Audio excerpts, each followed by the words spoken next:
Death certificate మంజూరు చేయడానికి మద్యపాడు MRO Sujan Kumar ఏకంగా 90,000 రూపాయలు లంచం డిమాండ్ చేయడం జిల్లా వ్యాప్తంగా చర్చనీయాంశంగా మారింది. మద్యపాడు మండలం దొడ్డవరం గ్రామానికి చెందిన వల్లపు అంకమరావు భార్య 6 నెలల క్రితం మృతి చెందారు. అప్పటి నుంచి డెత్ సర్టిఫికేట్ కోసం ఎంఆర్ఓ కార్యాలయం చుట్టూ కాళ్లు అరిగేలా తిరిగాడు. ఎంఆర్ఓ లంచం డిమాండ్ చేయడంతో అంకమరావు ఏసీబీని ఆశ్రయించాడు.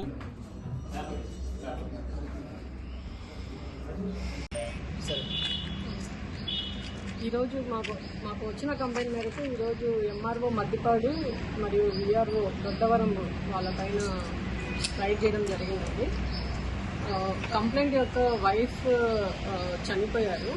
సో కంప్లైంట్ యొక్క వైఫ్ వాళ్ళ యొక్క late registration of entry proceeding issue చేయడానికి ఎంఆర్ఓ మద్దిపాడు గారు 90,000 లంచం డిమాండ్ చేశారు.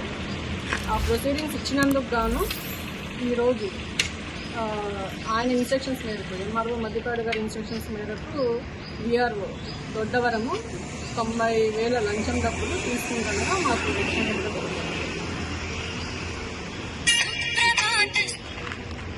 విఆర్ఓ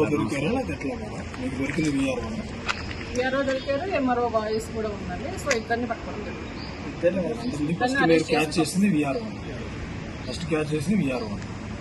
ఎంఆర్ఓ గారి ఇన్స్ట్రక్షన్స్ మేరకు విఆర్ఓని డబ్బులు తీసుకోమన్నారండి.